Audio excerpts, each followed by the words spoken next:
Olá pessoal, sejam bem-vindos a mais um vídeo do Centro de Treinamento em Plataforma de Dados do Microsoft SQL Server 2008 R2. Eu sou João Bozel Polizel, especialista em SQL Server, e veremos uma introdução ao Microsoft SQL Server Service Broker. O que é o Service Broker? O Service Broker é um sistema de mensageria que foi incluído dentro do SQL Server a partir da versão 2005. Ele trabalha apenas com mensageria transacional e ele suporta a mensageria intra ou inter-instance do próprio Service Broker. A gente tem uma instância do Service Broker por banco de dados dentro do SQL Server e você pode trocar mensagens entre serviços dentro de uma mesma instância do Service Broker, ou seja, dentro de um único banco de dados, ou você pode trocar mensagens entre instâncias em serviços entre instâncias diferentes do Service Broker em uma mesma instância do SQL Server, ou você consegue trocar mensagens entre serviços em instâncias do Service Broker instaladas em instâncias distintas do SQL Server. Ele é todo gerenciado através de comandos DDL e você tem garantia de ordenamento das mensagens mesmo entre transações diferentes. Vamos falar um pouquinho sobre o posicionamento do Service Broker. O Service Broker implementa o conceito de Service Oriented Architecture dentro do banco de dados, como Service Oriented Database Architecture, ou SODA. Implementar a SODA no banco de dados não significa levar a regra de negócio e a carga de processamento para dentro do banco de dados. A gente vai ver mais para frente que você pode ter os serviços, filas criados dentro do banco de dados, e você pode criar aplicações fora do banco de dados que tratem essas mensagens. Você tem a integração dos bancos de dados através dos serviços e com isso você tem desacoplamento desses bancos de dados. O Service Broker chegou no mercado, todo mundo pensou assim, poxa, mas mais um produto de mensageria, né? A Microsoft já tem MSMQ, já tem BStalk, já tem WCF, mas o Service Broker ele vem a agregar a essa família, né? Então vou falar um pouco da diferença dele para as outras soluções, né? O Service Broker em relação ao MSMQ, o MSMQ suporta 3 variedades de mensageria. O Service Broker suporta só a mensageria transacional com transação local.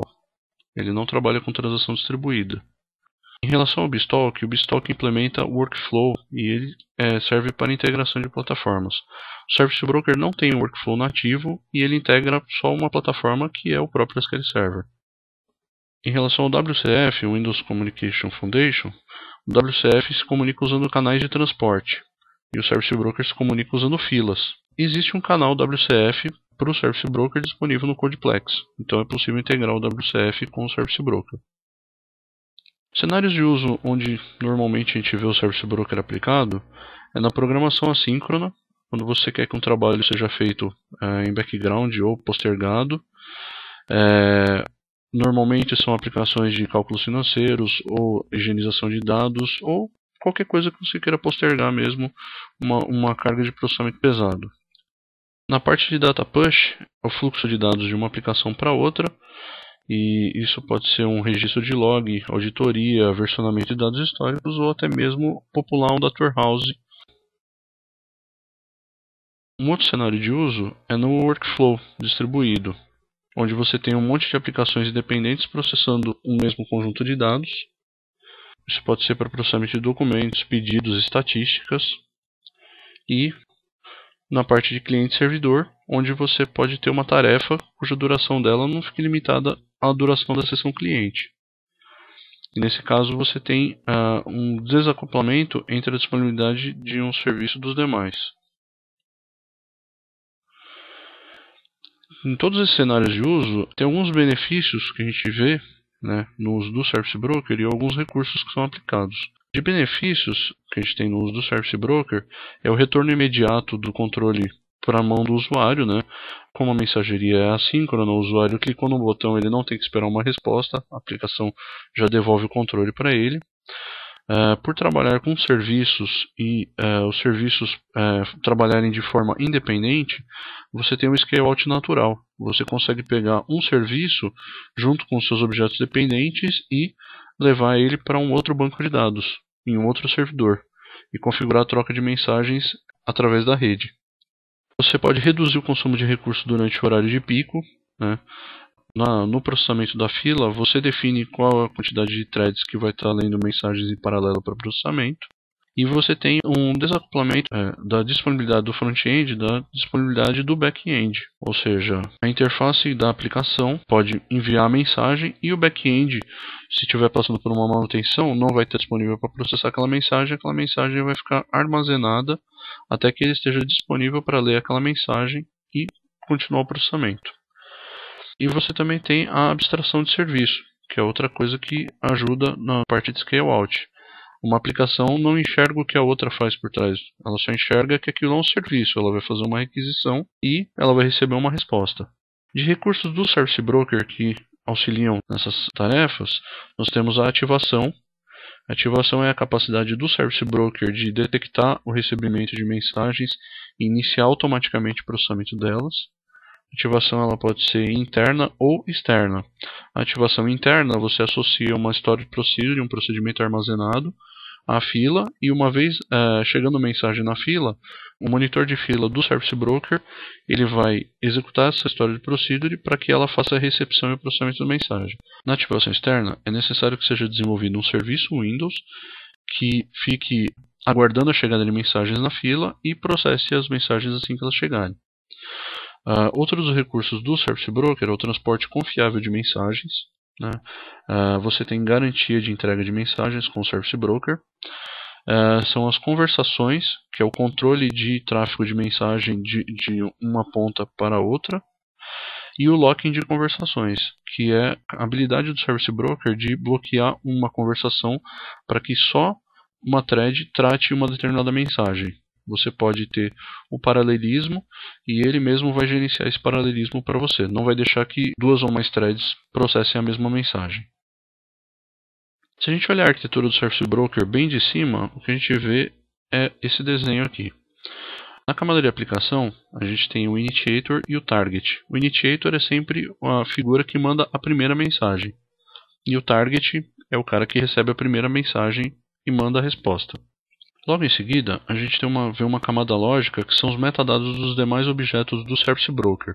Message Type, Contract, Serviço e Diálogo. Eu não vou entrar muito em detalhe neles agora, porque a gente vai falar deles nos próximos slides.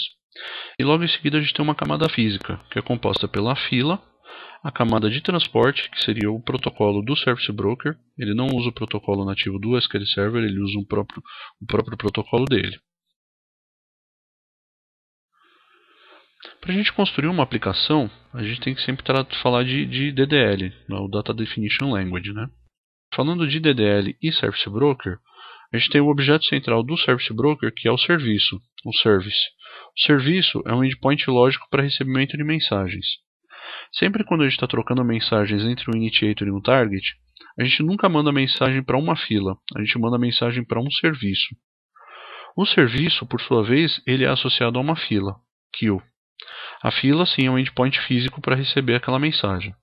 A fila nada mais é do que uma tabela interna dentro do SQL Server do seu database e ela não fica visível para você. O serviço também é associado a um ou mais contratos de serviço.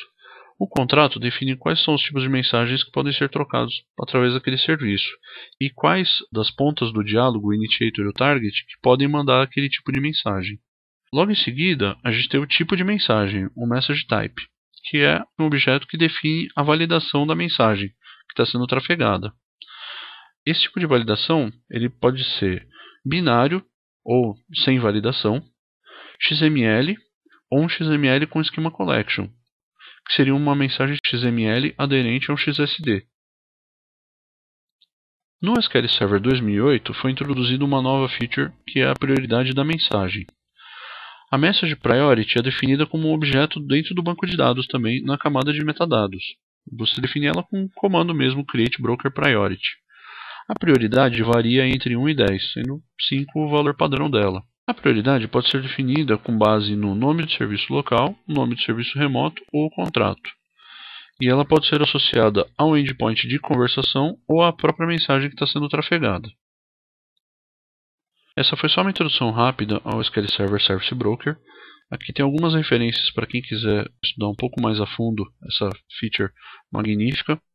E aqui se encerra mais um vídeo do Centro de Treinamento em Plataforma de Dados Microsoft SQL Server 2008 R2.